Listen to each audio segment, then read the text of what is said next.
James Ham, the creator of the Kings Beat, and of course our ESPN 1320 Kings Insider with us here now. We were just singing the praises of the latest Off the Record that you did last night with, of course, yourself, Sean Cunningham, and Sam Mamick. Really fun stories. I learned a lot about Sam last night, actually, that I didn't know. His transition through careers. That was some really great stuff that you do there on those Off the Records. Yeah, I think, the biggest thing for me is that one of my first, it was probably a month or two into covering the Kings, I had made, I went after two journalists, in a piece that I wrote. And then Sam pulled me aside and said, "Hey, probably not the best idea." And really, I'm actually a couple of years older than Sam, but it was really like a mentor moment. And, we've had a really good relationship since. And then I fully pay it forward. That's something that I do all the time with the young journalists that are coming in. I want more voices in the room. I don't want it to be Sean and I asking almost every single question in every media session. That's just not fun. You need more voices. You need other people to strike something that catches your interest, and then follow that. And so I think it's really good to bring along young guys. And so it's something that really Sam did with me when I was just breaking into the business, and it's good to pay it back. Yeah, it's really good stuff. If you haven't become a premium subscriber over at the Kings Beat yet, I strongly encourage you to go to thekingsbeat.com. Not only is it tremendous content from James, but you get those invite to the happy hours that are a lot of fun. This isn't a lot of fun. I understand it's not a big deal, but it's certainly eye roll inducing. The fine that was levied to the Sacramento Kings yesterday and Wes Wilcox for going to the scorer's table. Again, I understand it's not a big deal, but when you're losing like the Kings are and you have a fan base that's already frustrated, this just kind of felt like the latest, dude, you've got to be kidding me thing. Yeah, you know what? I saw Alvin Gentry, I could read his lips as he was walking to the score table and saying like this is our home court. What are you doing? Why would you possibly start the clock? You know that De'Aaron Fox does this. You know that he lets the ball roll as far as he possibly can late in games, trying to save the clock. And he was stunned, and I didn't see Wes walk over and have words. But clearly, the league, there's no place in the league for that. Like realistically, having Alvin Gentry say something is all that needs to be said. He was fuming. He was very upset about that situation. But I didn't see Wes come over and do any of that. I just, again, what is your intent there? To chastise a scorekeeper who literally has probably been there for 20 something years doing that job. It's a thankless job. It's not like they get paid a bunch of money to do that. They're guys who get paid probably on spec per game. It's not something they do it in their spare time. It's retired guys a lot of the time. So yeah, just a weird situation. And because of the happy hour last night, I didn't even have time to really track it down and really get the backstory on it, which normally I would have. But even still, the Kings Herald crew did that, and they tracked it down to a point. Mark Jones actually mentioned it on the live broadcast, and it was a possession where the shot clock just didn't start right away. There was a couple of seconds left, and it took a couple of seconds to get started, and they wound up scoring on the play. And the camera caught Alvin get upset. As a matter of fact, Alvin got so upset. As I was watching it, I was thinking he's going to apologize for that later. Alvin was so angry in the moment. Was he's probably going to say sorry for that, because that's just the type. I believe that's just the type of guy that he is. But they hypothesized that was based on the press release, that's when Wes Wilcox went over there and whatever happened. But again, it's just one of those things where it's like, come on, man. What are we doing here? Yeah, just get on the phone. Please. Make a trade. And I've got one for you. Oh, I'm waiting. Get on the phone and call the New York Knicks. What do you think about acquiring Julius Randle? Now, see, again, I haven't looked. Is he available? Yeah, is that Well, what's so stemming this? it's yes, he was pretty fired up yesterday. They were getting booed. They obviously ultimately won the game in very dramatic fashion against the Boston Celtics, but they were down by 25. They were getting booed. He did, which is I guess the now New York athlete gesture of after he gets booed, he scores and he starts booing the crowd. And he was still, even after the win, was a bit fired up with the media. And there has been conversation that perhaps the New York Knicks will look to shed salary headed into this offseason. Now, that's a lot of salary to shed because he just signed an extension good for about $100 million. He's under contract through 25, 26. But I really like Julius Randle. And if the idea is to shed salary, well, I got 20 million right off the top of my head that could go that direction, and then the rest could be filled out, along the way. But Julius Randle is a guy that I've always liked, dating back to when he was a free agent, and I thought the Kings were going to draft Luka Doncic, and I thought, well, a perfect offseason for the Kings might be drafting Luka Doncic and convincing Julius Randle to come play here. Yeah, and I mean, he's still young. I mean, what is he, 27? Mm-hmm. Yeah, he's an intriguing player, but at the same time, the Knicks are going to want a ton for that. I mean, that's where you're starting to talk about, you've got to give up De'Aaron Fox, you've got to give up something big in order to do it. And I still think as long as you're balancing out this team, I think it is with positional and with talent, then I don't think anything is off the table at this point. So I get you're saying, I don't know that I would do that. But having a guy who does like the ball in his hands a lot, like Randall, who he is a ball dominant player who can do a lot of things. I mean, I like him as a player. He's kind of what everyone thought Zion would be. He became what Zion was The supposed to quick, be. right? Yeah, and probably, will be better than Zion just because of the injury issues with Zion and the weight issues with Zion, which will lead to more injury issues. So I like him. I just don't know. That's going to take a lot to drag him out of there. And if the Knicks are looking to clear up space, I mean, you, I don't know how you do it, how you clear up money for them without, again, like a Tristan Thompson, Marvin Bagley is two expiring contracts. That clears a lot of space. But then what else do you want? I mean, we're going back to like two first-round picks. Well, I And honestly wonder if I mean, I don't know how much they can take back to accomplish their goal. I don't know if their goal is to clear a space in hopes of signing Kyrie or someone who might be available this offseason. But that, of course, is long the rumor because it's New York and, ESPN, the television network, continues to pump them full of, oh, free agents are going to want to go there now. You got World Wide West and all Leon Rose, they're all there. They're gonna want to go play there. And it's like, okay, maybe there's some validity to that. It's a little bit better of a team than it's been in recent years. But if the goal is to shed dollars, you don't get Tyrese back. Like in this situation, we're helping you. You're certainly not taking De'Aaron because of the money. You got the 20 million expiring in the players that you just named. We could work everything else from out from there. I don't know, if Harrison is appealing to them or what else they can do to shed salary that gives them the space that they want for whatever player they're trying to go after this offseason. But it was something we were talking about earlier. It came into my mind yesterday when the Knicks were down 25 before they made the dramatic comeback. But I thought, boy, if this really gets south in New York, all right, I like all Julius right. Randle. No, I do Because I feel too. like that's what we got to do. Don't you have to kind of be vultures and look at teams that aren't? I know the Kings stink, but don't you have to look at teams like Atlanta, New York that they're not bad. They're just not what they're supposed to be. They're not what they entered this season hoping they'd be.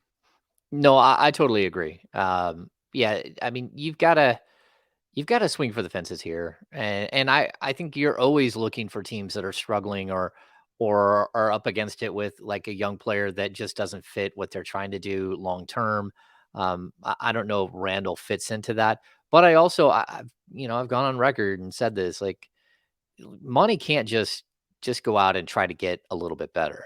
Yeah. Like, he has to go out and get decidedly better or decidedly worse. Those are your options. You need to tank or you need to push forward and go for it. You don't want to get you don't want to get caught in the middle again like you have been for a decade or 15 years.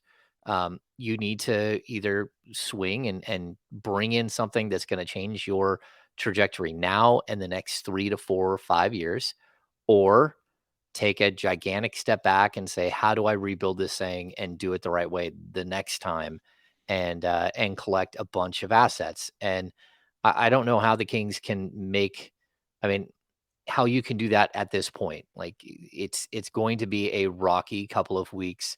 There's going to be a lot of rumors. Guys like Harrison Barnes, guys like Buddy Hield, Tristan Thompson. I mean, there used to be a point in the NBA where having like a stack of expiring contracts was like the most valuable thing ever. We're Mhm. seeing the Cavs. Oh, the Cavs all of a sudden they have Ricky Rubio's expiring contract and he's not going to play at $17 million. The Kings have so many more expiring contracts. They have so many more deals that they could swing in order to make something happen here. Even guys that are on, a short-term deal like Harrison Barnes, who's under contract for next season, but a declining scale contract where it drops down into the 18 million range, which is a bargain for the services he brings. And teams will jump all over it because he's still young. We're looking at a 29, 30-year-old guy who can come in and play 35 minutes a night and make a huge dent in what you're trying to do. So I think that the Kings are going to be players. It really does depend on how aggressive they are and if they find dance partners. And to date, they haven't found the right dance partners, but it can't be, again, I see guys in the chat here saying Cam Reddish, Miles Turner. That just doesn't move the needle. That building Mhm. is emptying out. You have to move the needle. And I don't know, like, you can't just go for names, but you do have to go for names. Like, that's part of it. You need to find somebody that can actually make the fans excited and want to come out and watch basketball again. And as of right now, they don't have that, and it's too inconsistent and it's too painful to watch for most fans. We talked earlier this week about a move, and this was as it pertains to Cam Reddish, a move versus the move. Could a series of a moves be good enough? Like Cam Reddish type deals, like where you're improving, because I'm still of the belief it's Tyrese and De'Aaron. And I think it's going to be hard to make the move without including one of those guys. And so if you're able to acquire like the Cam Reddish, Miles Turner type guys, bolster the bench a little bit, like I feel like our front court is a disaster, man. If you're able to get that better, obviously you need to get better defensively. Is that enough? Or is it really something bigger has to be done? I mean, look, if you're going to do like a Cam Reddish move, that can't be the move. That can't be But the there has only to be move. more. Right. I get it. Yeah, There's yeah. got to be more. There certainly has to be more. And so I think, like, again, I like Reddish as a player. I think that he could probably he's good defensively. He's growing. He's still got a long way to go before he's a finished product, just from what we saw the other night. But he is a guy who's put up 30 a couple of times in the last, 2 or 3 weeks. When given extended opportunity, does he fit perfectly? I need to see more tape on him to see how he fits. And more tape is in, like, he doesn't play enough in Atlanta all the time where you know exactly who he is. Just like, Mm-hmm. we keep hearing Talon Horton Tucker Mm-hmm. like mention that the Lakers might have to use him to go get something. You know what he looks like? I mean, he did some damage against the Kings the other night, but who doesn't do damage against the Kings? He kind of looks to me like a Yankees prospect. You know how Yankees prospects are always like the biggest thing ever, Mm-hmm. and then they use those prospects to go get gold on the open market, and then 9 times out of 10, you never hear from the guys ever again. Yeah. It's because, like, they get so much media attention that they are portrayed as something more than they are, where, again, Talen Horton-Tucker really hasn't done anything still. Would I mind having him on my team? No, not at all. Tyrese Halliburton played with him at Iowa State. They're buddies. That would be a move that makes sense if you can figure out a way to involve a third team and get him to Sacramento and Buddy to LA in a series of moves. But even still, he's a weird player that, because they're over the cap, he's very very difficult to trade between now and February 10th. So yeah, I think, like, Mm. we talked about it before. Like, I like Christian Wood. I think that Yes. that's a deal where it really does make sense for the Kings because of his age, because he's under contract next season. And if you could pull off like Reddish and Wood, that would make some sense to me, because now you're sort of reinventing yourself a few years younger, with some talent that's different than you have right now. And Wood to me is what Marvin Bagley was supposed to be. And that's something that the Kings are still looking for. They still need that stretch four that can round and that can, go in the post when he needs to and get you buckets, but who's just really solid all around. So I'd like to see him be active, like take advantage of some situations here that make your team better. And hopefully it sets you up for a much bigger move down the road if you don't get your big move right now. And I also like to state, for the record, I am firmly Team Sean Cunningham following the latest edition of the Kings Beat podcast. You talk about a move to be made. Demarcus Cousins back in a Sacramento Kings uniform before the end of the year. Come on, James, get on board with this. It's a movement. Yeah, you can have your movement, but I think the chance of it, I don't consider it, because I think the chances of it happening are non-existent. So that's why I always like sort of say, no, let's not even go down that road. Like, the Kings have been there and they've done that. They understand who and what he Do it is. again. Well, look at what we just saw from Lance Stevenson in Indiana. Come on, man. You talk Okay, about people at the Golden One Center. You don't think Boogie returning Boogie Night? I don't think you'd call it that. There'd probably be some problems with calling it Boogie Night, but DeMarcus Cousins night at the Golden One Center wouldn't be huge. no, I think it would. I think it, like a comeback, like there would be a lot of fans that would celebrate that. There'd also be a lot of fans that would absolutely hate it, because he was polarizing here. It's not 100% pro Boogie in Yeah. Sacramento. But this is like the argument I made to Sean too. The Milwaukee Bucks have like championship intentions. He put up 15-10 with 3 steals and a block Yeah. and got waived that night.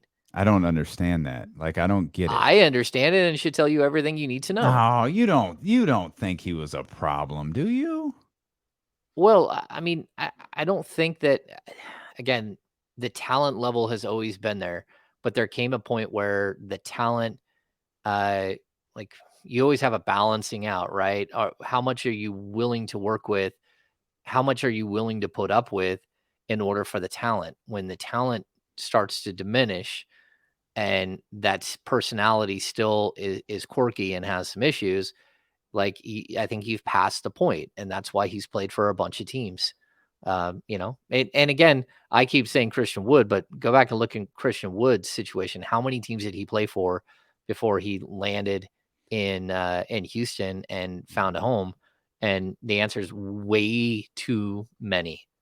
many for a young player who is cheap under like 10-day contracts and minimum scale contracts.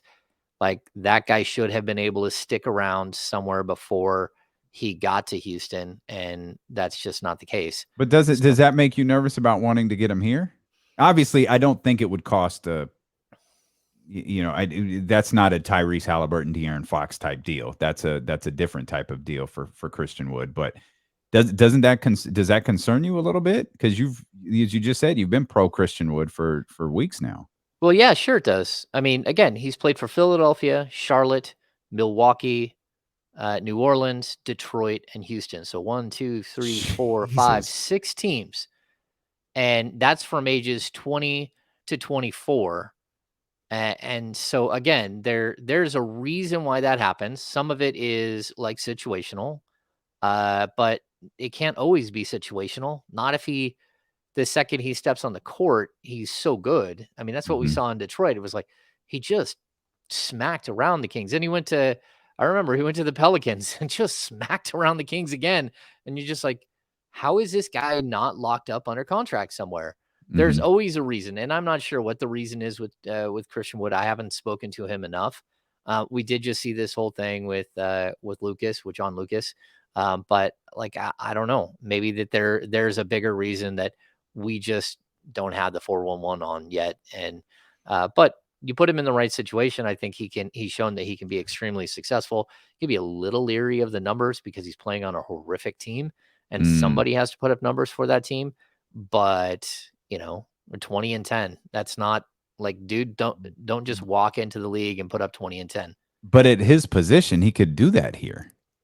Oh, heck yeah. You like with the, we were just talking about the problems in the front court. Like that 20 and 10 is all his here in Sacramento. Well, and he can stretch the floor. I mean, that's what the Kings have to have. They have to have that guy that can stretch the floor at the 4 or the 5. And that's where Lauri Markkanen made so much sense why the Kings didn't pursue him during the offseason when he just sat there forever in free agency.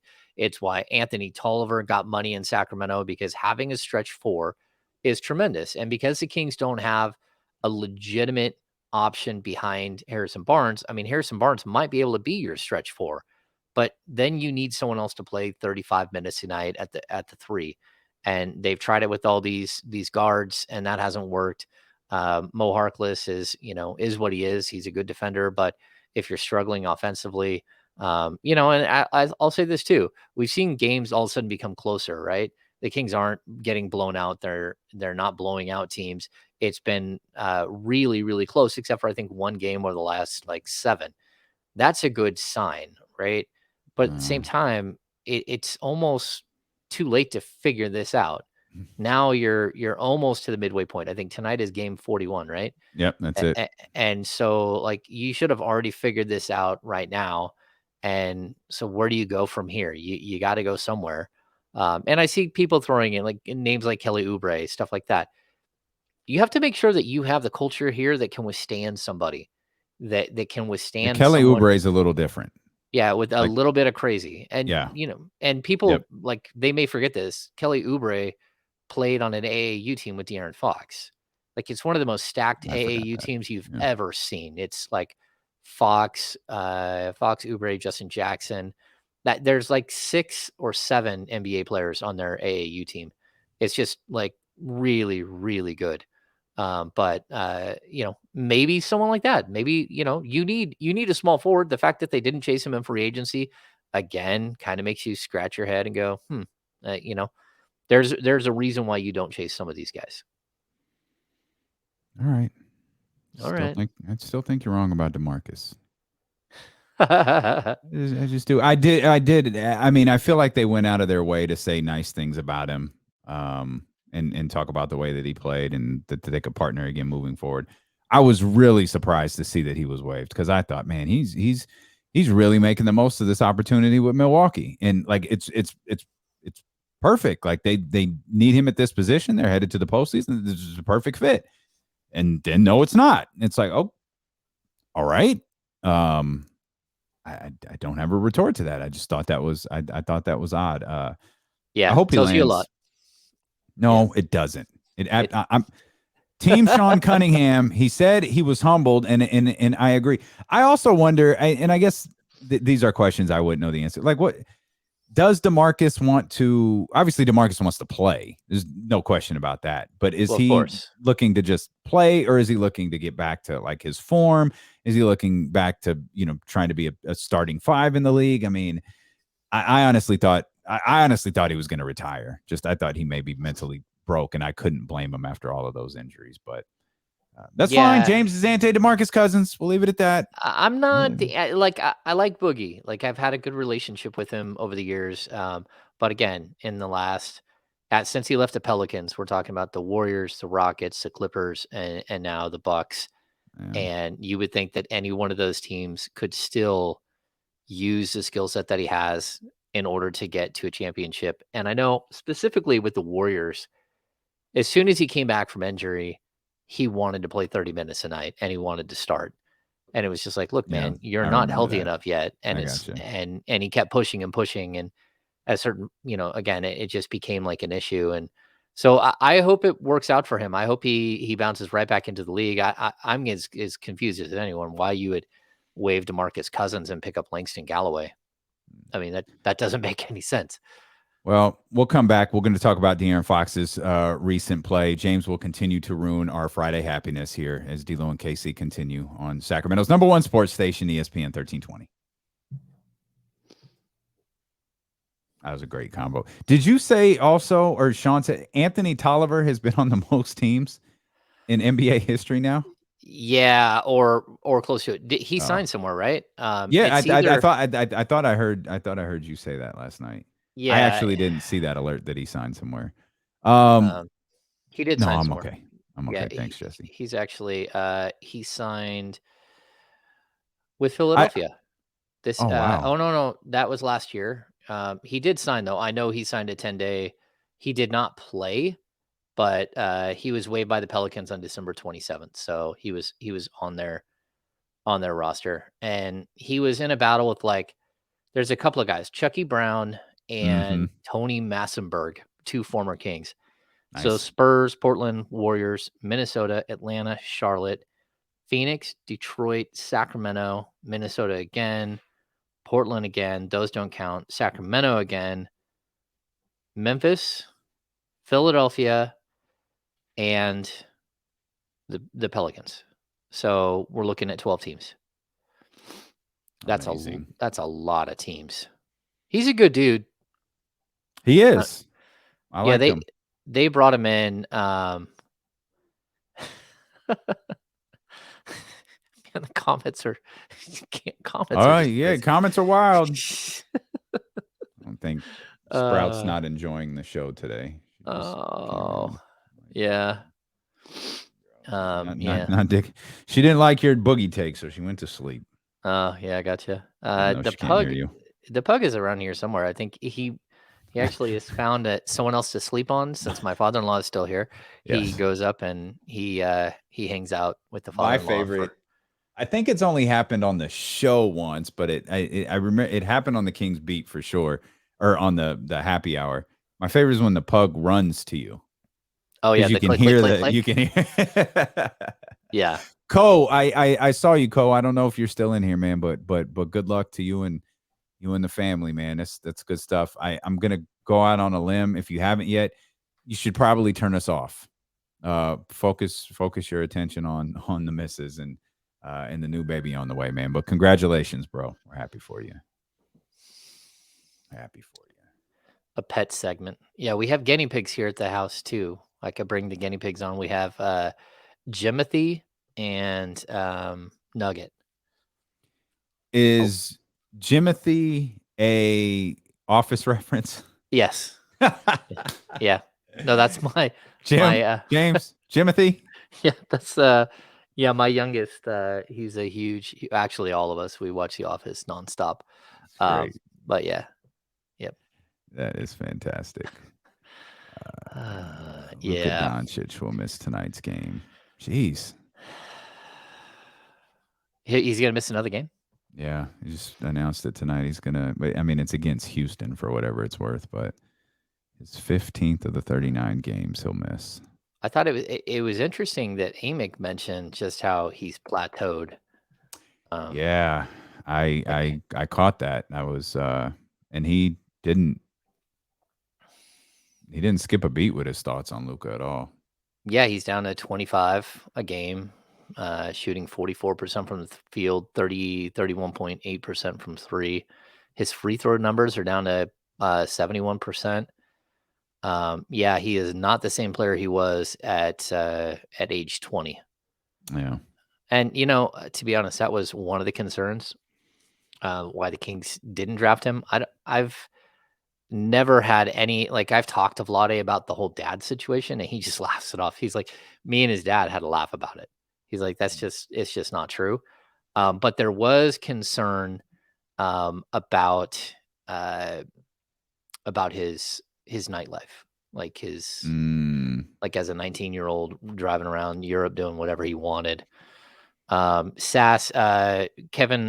Herter looks like me. I don't look like Kevin Herter. I'm much older than him.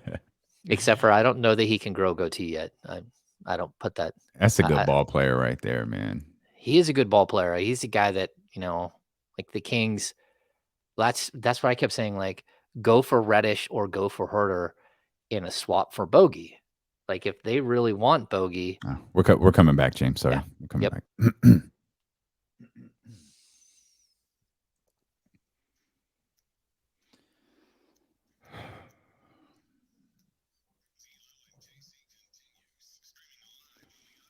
So 49ers Friday brought to you by McQueen and the Violet Fog, the smoothest gin in the world, handcrafted in Brazil. But we're talking Kings basketball with the creator of the Kings Beat and our ESPN 1320 Kings insider, James Ham, as the conversation on the Kings continued through the commercial break over on twitch.tv/ESPN 1320 and youtube.com/ESPN 1320 as we try to find acquisitions here to make this team better. I want to loop you in on a conversation we were having with Olivia Christian yesterday about, like, we've seen this team be frustratingly inconsistent all year.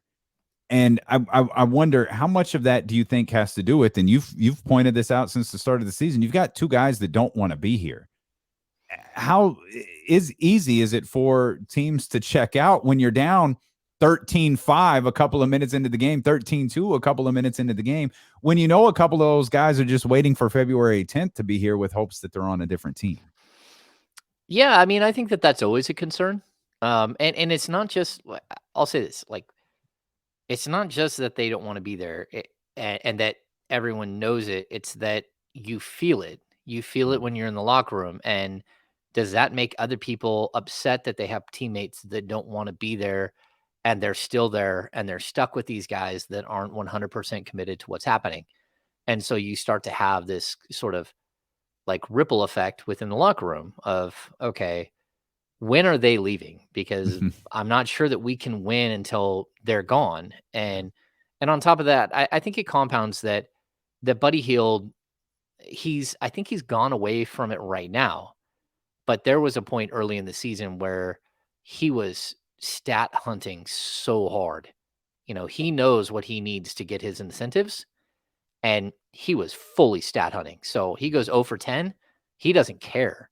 He needs to hit, 3 threes, 4 threes in order to pace to get his bonus. And I think you saw that. Like, certainly that's what I was watching late in games. The game's over and he's lighting it up. And it's like, well, look, dude, you already killed us. You already like sucked all the air out of the room in the second quarter and we lost.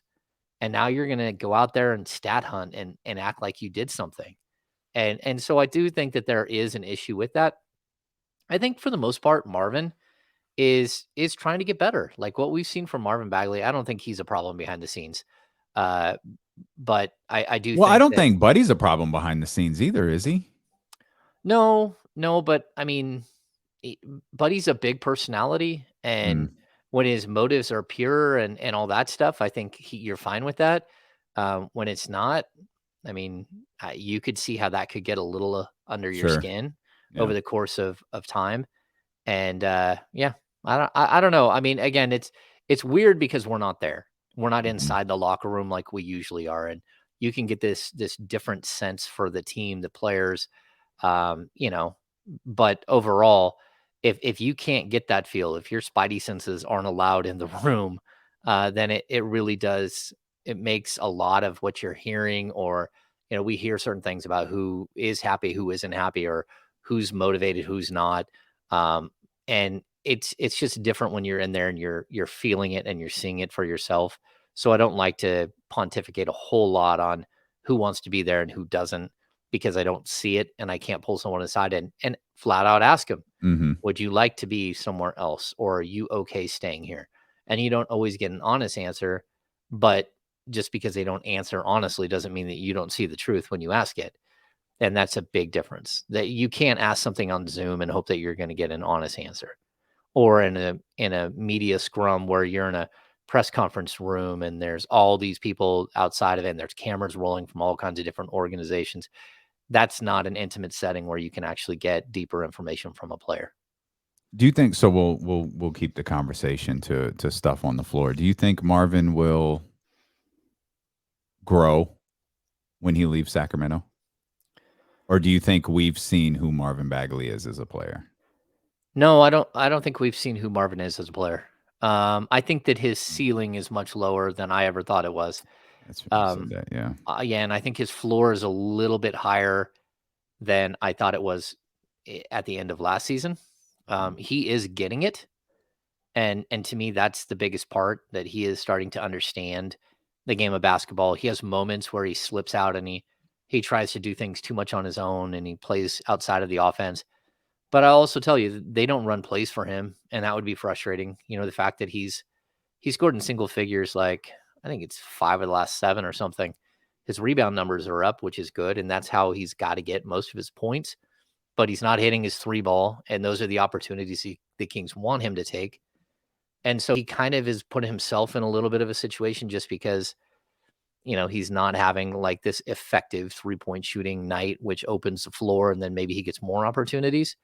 But I like the way he's playing. I like the way he's crashing the boards. I think he's better defensively right now than he has been in the past. And those are things that, like, it didn't matter. He was putting up 14 and 7. He wasn't a very good basketball player. And people who don't get that, you can put up numbers in the league without being a good basketball player. And I think he's a better basketball player now than he was in the first 3 seasons of his career when he was doing that, even though the numbers are way less. And at some point, you would hope that he would be able to take what he's doing right now and then like take steps forward to become that better basketball player that he is, with the stats that he had before and maybe better stats. But again, he is young. He's got plenty of room to grow. And if he's given an opportunity where he's not just, he's put out there with the intention of him being a huge part of what they're doing offensively, then I think he can flourish. I also think he could go to a bad situation like Christian Wood has, and all of a sudden he's a genius, and everyone's like, "Oh my gosh, he's so good."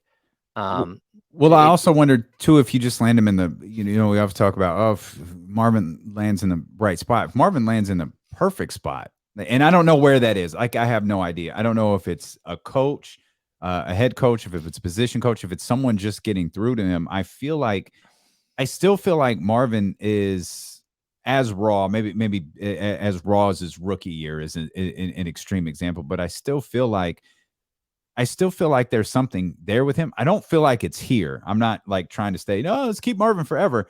But sometimes I see him play and I'm like, oh my God, like this dude can't, this is it. Like, we've seen Marvin, like he's going to wind up a bust.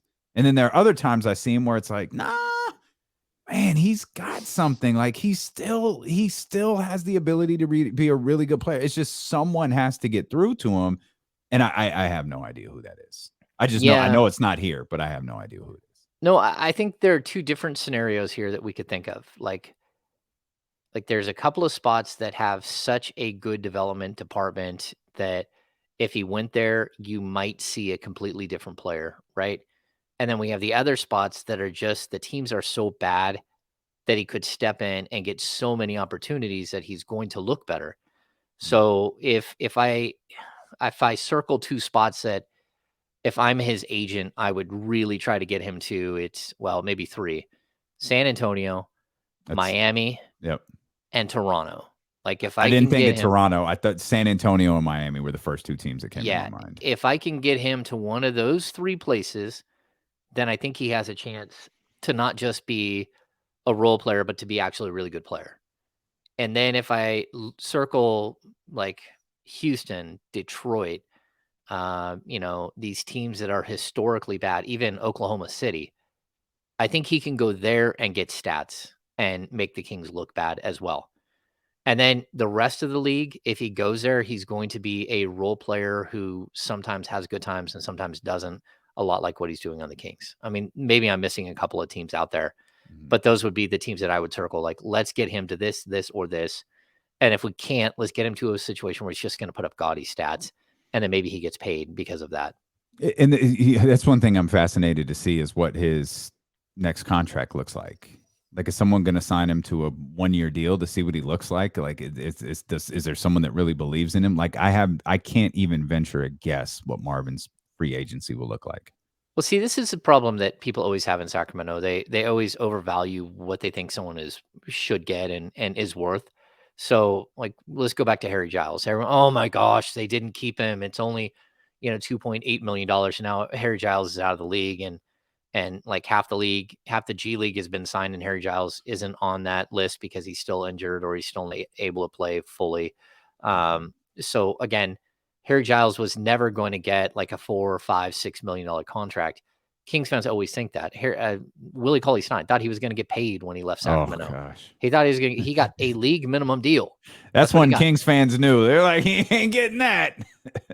Yeah, so I think Marvin is going to have to play for a league minimum or a 2-year, wow, like maybe 5, or a 2-year $9 million deal, and the second year is a player option or something, like a make good contract.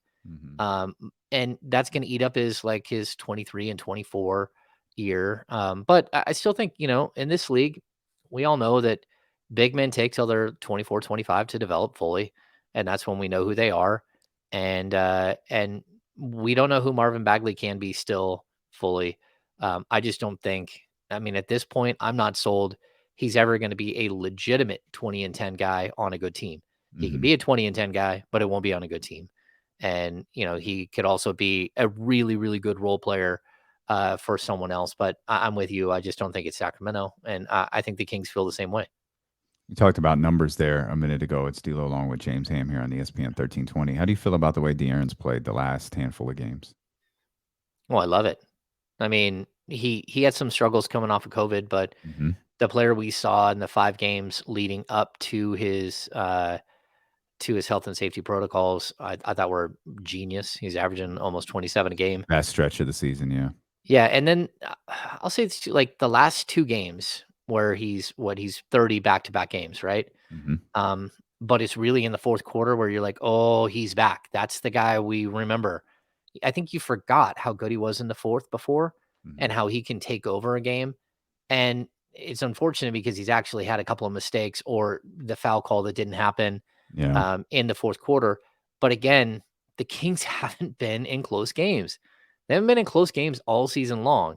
So all of a sudden you're getting in situations that are intense. And part of the time you're playing with guys who are totally inexperienced, like Davion or even Halliburton, who only has, 90 something games under his belt at this point. Like you're playing with guys who just, and a lot of movement. Rashawn Holmes out of the lineup. And now you're playing with Damian Jones, who again does not have a ton of NBA experience.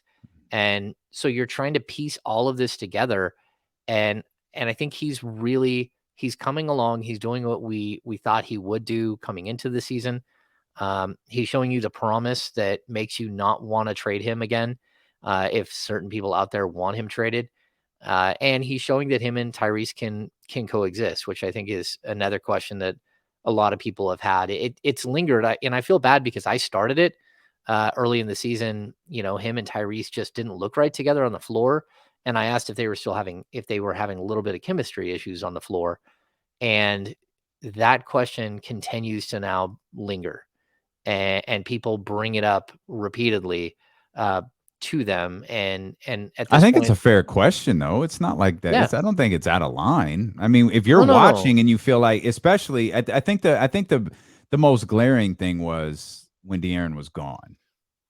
Like when De'Aaron was in health and safety protocols and we saw what Tyrese did, then it was like everybody remembered James' question, like, oh, wow. Okay. Yeah. Yeah. Well, and that's what you're hoping, that, that they can figure out how one scores 30 and one scores 24. And it doesn't have to be that every night, but there are certain nights where it does have to be that. And it's okay for them to take turns. It's okay for De'Aaron Fox's assist numbers to come down and Tyrese's assist numbers to skyrocket. We're starting to see Fox hit his 3-pointer again, which had gone completely dormant. I think he was 2 for 18 over like a 7-game stretch. But over the last couple of games, he's starting to shoot in rhythm and you're starting to see it. And you're like, okay, if he can be that player, then this team could be okay. But, at the same time, they lost both games, and that's what De'Aaron will tell you. It doesn't matter. It doesn't matter that I look better. It does not matter. We lost both games.